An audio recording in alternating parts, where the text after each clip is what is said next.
It's been a decade since we tied the knot. Every year, we've made a point of visiting my in-laws' place during the Christmas holidays. As it does every year, that time is fast approaching again. The truth is, every year's Christmas is a severe strain for me.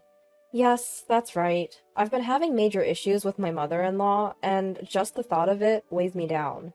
As December draws near, I feel my spirits sink lower and lower. Every year, I rack my brains, wondering if there isn't some way out of this. My name is Lisa. I fell in love with my husband at work, and we've been married for 10 years now. I knew my mother-in-law was a bit of a busybody when we went to announce our engagement, but I never thought things would come to this. I suppose I should have been more level-headed, but at the time, I was so smitten with Paul that I didn't see the sign. I remember it as if it were yesterday. I splurged on famous chocolate as a gift, but my mother-in-law's first words were, "You shouldn't have bothered. I hate chocolate. You were so rude to give me what I don't like." Caught off guard by her words, all I could say was, "I'm sorry. One can tell a lot about you from a simple gift. I wonder if you can get along well with Paul," she said. After 3 years of marriage, I finally got pregnant and I gave birth. My mother-in-law was making a fuss about how useless I was as a wife for giving birth to a girl. Her words hit me hard as I was dealing with my first childbirth. And since then, problems with my mother-in-law only got worse. "Lisa, why didn't you give birth to a boy who will be the heir? We don't need a girl. Please give birth to a boy. If you can't do that, you're disqualified as a wife." Paul should have married a younger wife. A wife older than her husband is the worst. My mother-in-law would say things like that without considering my feelings. Of course, I talked to Paul about it, but he had no intention of defending me. "Don't take everything she says so seriously," he would say, which was just horrible. Each time, I would confide in Sarah, my sister-in-law. I've been getting along well with her since the first time I was dating Paul. And since I'm an only child, I saw her like a real sister.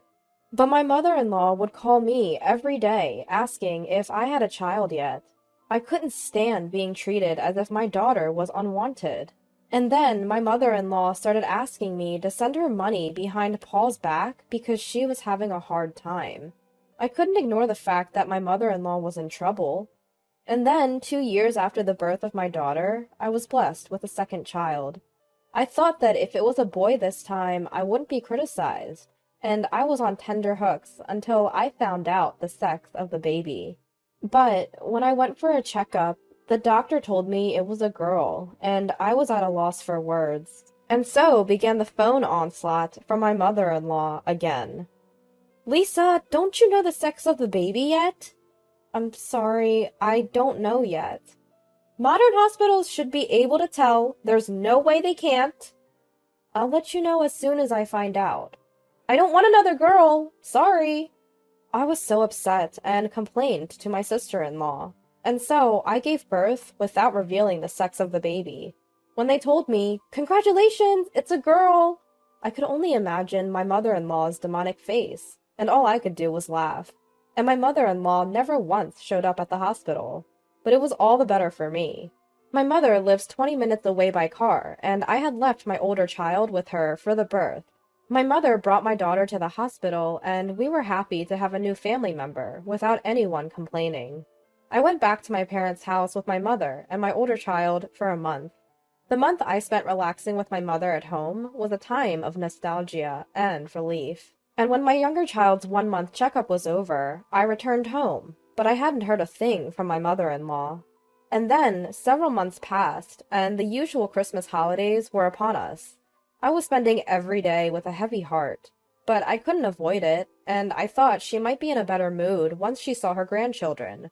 So I decided to bring a famous cake this time. And on the day, Paul drove us to our usual steak restaurant. As I wondered what would be said, my heart was pounding.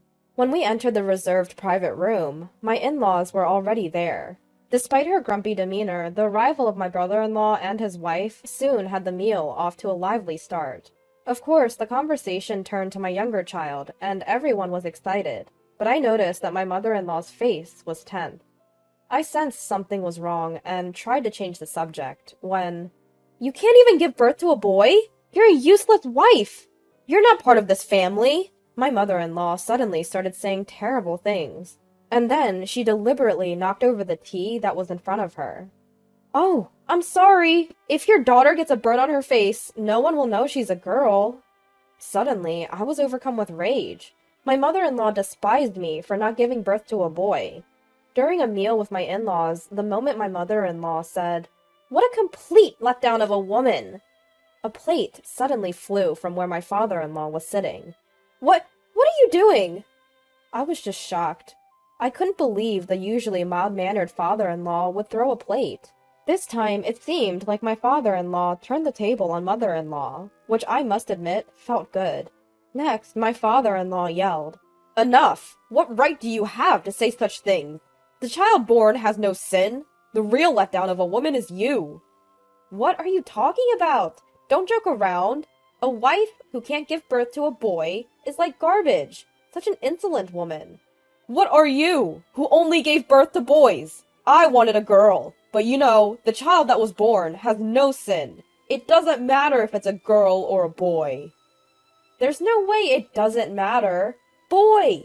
Boy, boy, boy! Only boys have value. Worthless wife, worthless granddaughter, hopeless. See, you admit it, so you have nothing to say." I was holding back my tears, but at the moment when I was about to break down with a sound, Enough already! Lisa has given birth to 2 children. What more do you want? They're not your children. You don't help raise them. You just demand a boy out of your own selfishness. If you want a boy that much, why don't you give birth yourself? Of course, that's impossible for an old woman like you. Hey, stop it now. What you've been doing isn't just bullying. Even when you got an expensive chocolate, you said, "I hate chocolate," even though you can't afford to buy such a chocolate. When will you have a child? I don't need a girl. You're useless as a wife.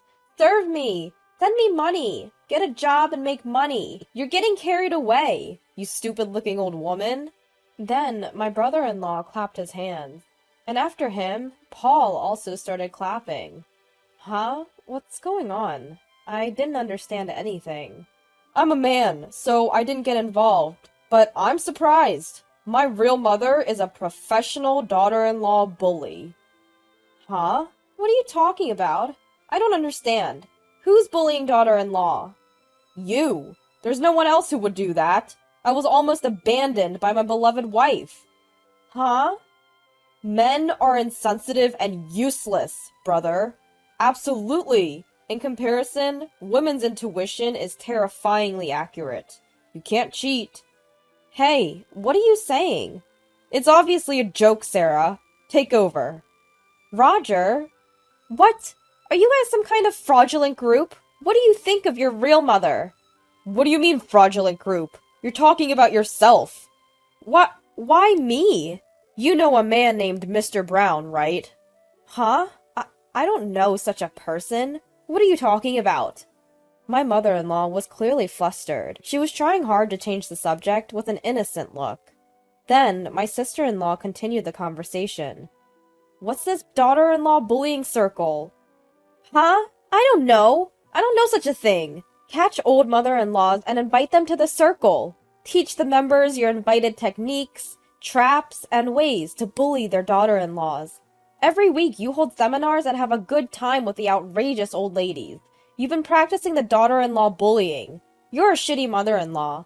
Invited by Mr. Brown, you were helping and aiding. Mr. Brown's aim was to earn money by holding seminars, but Mr. Brown was short of funds and was extorting you.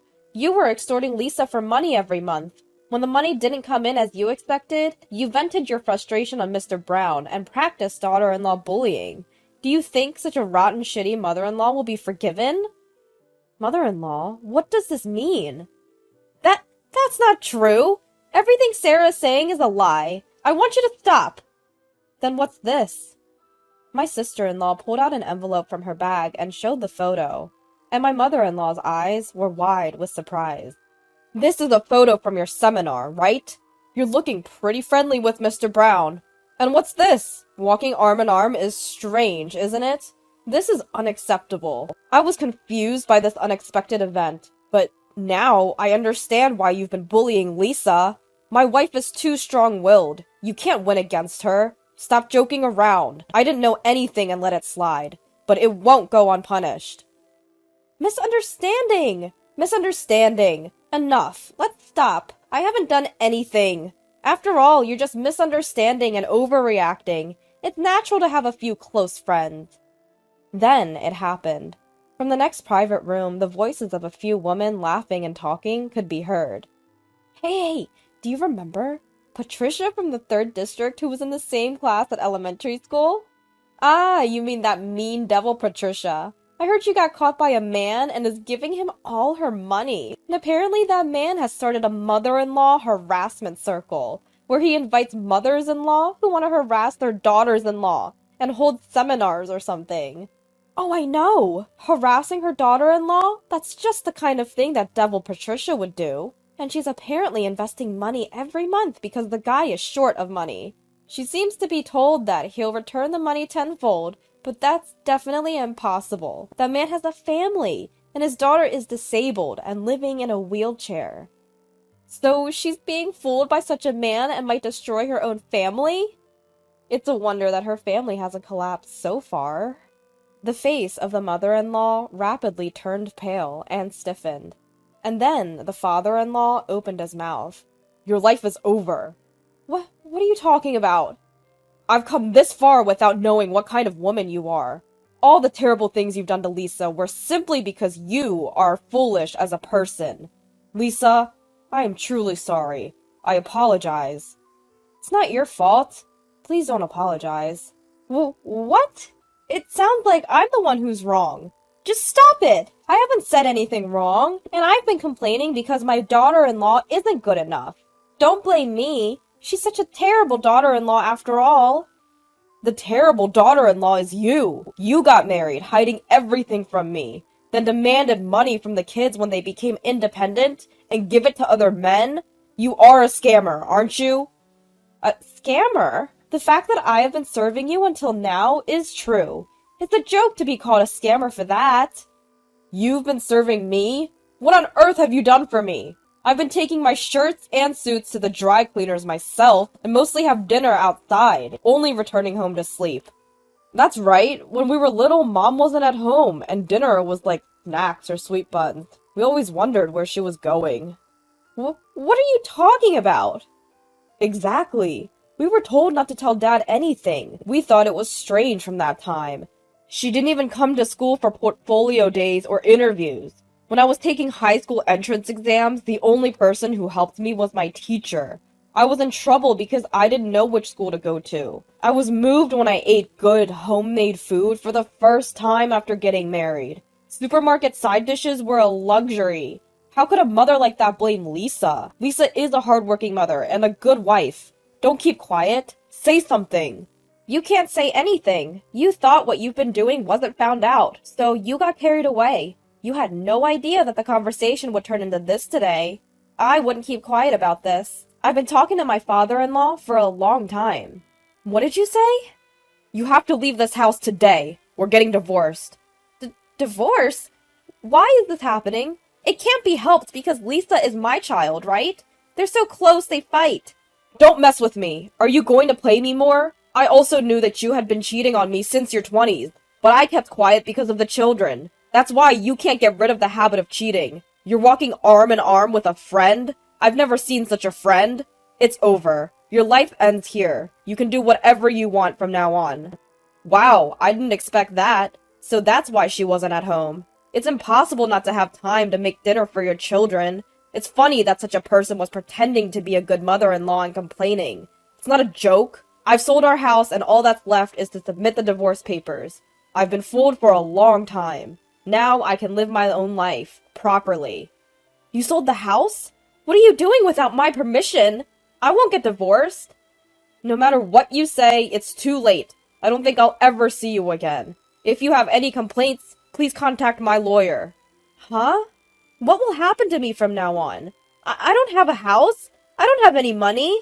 How am I supposed to live? Why are you taking away my happiness at this age? You're the one who kept taking away Lisa's happiness. Before, you took it from me too. It's just that it's come back to you. Please rethink. I admit I was wrong, but please don't divorce me. Don't make me laugh at this point. It's decided. You have to leave the house tomorrow. I've warned you. The divorce is decided, so I'll go home now. Me too. My father-in-law had been pretending not to know about my mother-in-law's cheating habits since long ago. Thinking about my father-in-law's feelings made my heart ache. I can't imagine how much he loves his children.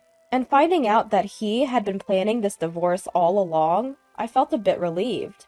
I wanted my gentle father-in-law to lead a free life. I had always thought that when I saw my in-laws. Age has no bearing on life's choices, because my father-in-law should have a life of his own, and I was filled with gratitude towards my sister-in-law who helped me. I never thought she would consider so much for me. It made me realize once again how wonderful a family can be. I wanted to have a good relationship with my father-in-law in the future, so I wished to live with him. And I wanted him to interact with my daughter, his grandchild, who he hasn't seen much until now. It's a family restart from this age, but I want to make it the best life. When my father-in-law called me Lisa, I truly felt like we were family.